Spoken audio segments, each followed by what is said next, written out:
If you like this video, please give it a thumbs up, comment, and subscribe to my YouTube channel, as well as follow me and subscribe to me on all my other social media platforms.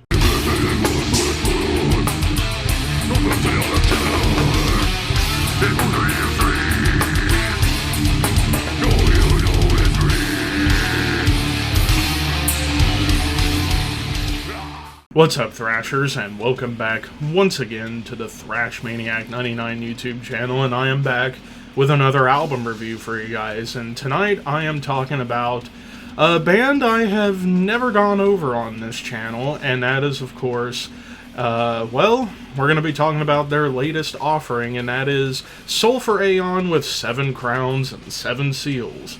This also comes out on Friday the 13th of October, and this is a band I've been needing to get into for a long time because I've heard this name come up in so many circles of death metal and black metal. And I didn't really kind of consider checking them out until after I met the guys over at Thralls of Metal, and Nick actually played me some of their stuff while I was hanging out at his house. And I liked what I heard, and then when I saw they have a new album coming out, I was like, you know what? It's time to give this band a fair shot. And, well, spoiler alert, I was mind blown once again.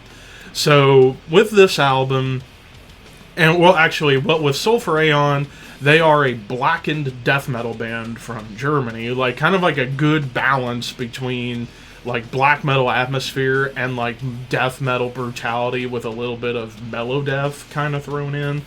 And that's pretty much what we get on this album. So after the intro, Somber Tidings, which definitely is a bit of a theme throughout this album, it's somber and melancholic,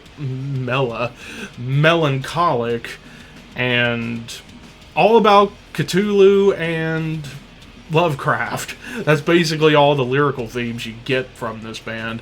So then into the true opening track, Hammer from the Howling Void.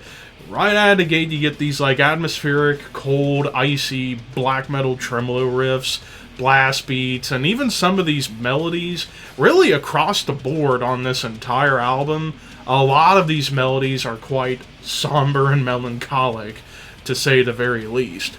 But I do love the excellent drum turnovers that happen on this track in particular. And it even shifts into like almost death doom, like melodic death doom moments. And a lot of these melodic death doom parts that kind of get peppered in across the entire album gave me vibes of like Brave Murder Day era Catatonia to some extent. And also bringing in a little bit of dissonance and atonal riffs, which that's another thing that kind of pops up quite a bit on this album. After all, I've seen Sulphur Aeon get compared to a band like Immolation, and I can definitely see it whenever these like dissonant atonal riffs kind of come along. It immediately gives you that like Immolation vibe.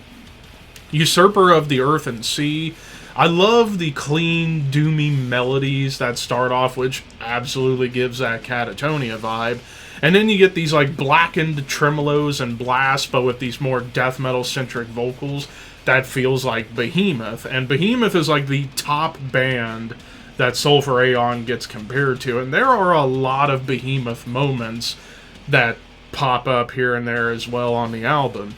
Although some of the melodies that kind of come in, especially on this track, definitely brings out more of like almost like a melodic death metal vibe, like Hypocrisy or even like In Flames to some extent.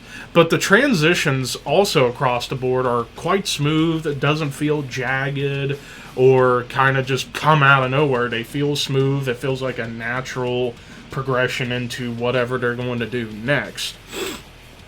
And then even by the end, you get a ripping guitar solo on top of like this like double time stomp that's just really, really well done.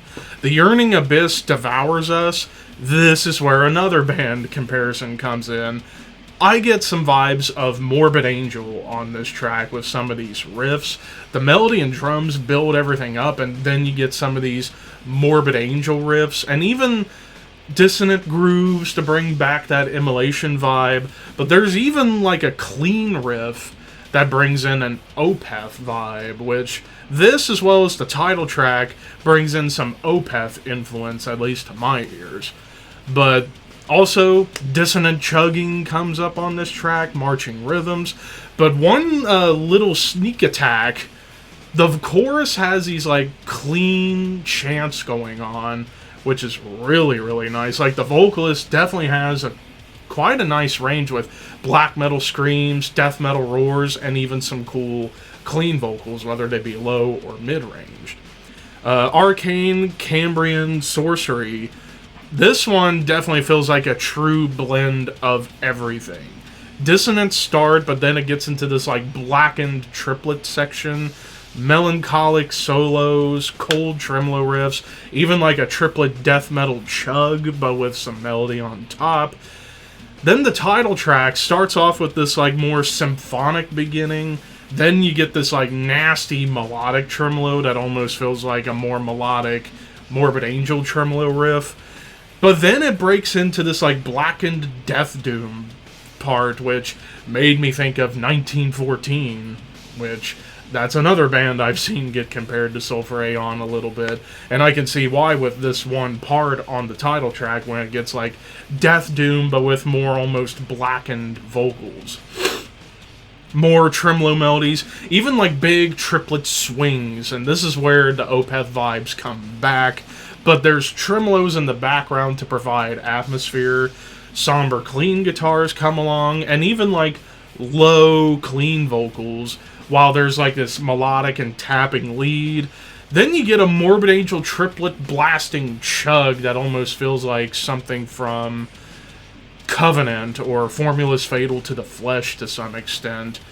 And then even the ending lead, there's these somber, clean vocals that are just filled with despair and anguish, and the vocalist kind of going a little bit higher than I thought he could. And then we get to the final track, Beneath the Ziggurats, which these last two tracks clock in at just under or a little over 9 minutes, so they're definitely getting dynamic with the songwriting. But with this closing track, starts off rather sinister with some sinister melodies, creepy chanting going on that definitely feels like something Cthulhu or Lovecraftian. More of those like black metal tremolo melodies, but then you get excellent dissonant riffs on a doomy groove, kind of like Immolation or even Morbid Angel. And there's gruff chanting vocals that definitely made me think of like David Vincent. Love the atmosphere building on here, and then you even get some more death metal tremolos. Like, there are tremolo riffs that will come in towards the end that feel more death metal than they do black metal. And it ends with like this really nice fading tremolo melody that just fades out to the very end. So yeah, basically whenever you get this like blackened death vibe that Sulphur Aeon's doing on this album, it's more mixing like death metal chugs with black metal tremolos, or they kind of go back and forth between those sections. But yeah, there's about maybe 5% or maybe even 10% of some doom that comes in here, like 1914 or early Catatonia. And it's more death doom rather than traditional doom. But just all the influences that are being pulled in on this album, like I said, from 1914 to Catatonia, Morbid Angel, Immolation, Behemoth, Opeth, it's just all over the map in terms of dark, somber, sinister, blackened death metal, black metal, death doom, what have you. Quite dissonant a lot of the time on this album as well, which I do love me some really creative dissonance going on. The production, it's definitely very murky, but the mix is really nice. Like, everything's layered just right. For my first time checking out this band, I was blown away as to just how dynamic these songs got and just the overall influences that come through. Just like Tomb Mold, I'm also giving this 10 out of 10. Like, oh my god. I was expecting something eerie, and I got that and then some with this band. And now I am a Sulphur Aeon fan, and now I need to go back and listen to the other albums that they've done prior. But yeah, like I said, if you are a fan of Behemoth, because this is better than anything Behemoth has done in the last 9 years. So, yeah, this is better than the last 2 Behemoth albums for damn sure. But yeah, if you are a fan of Behemoth, Morbid Angel, Immolation, dare I say even Catatonia, 1914, and Opeth at times, you will love this. I am just going to say that right now. But of course, this is all just my opinion. What did you guys think of 7 Crowns and 7 Seals by Sulphur Aeon? Let me know in the comments, and until next time, keep your horns high and your dreams wet.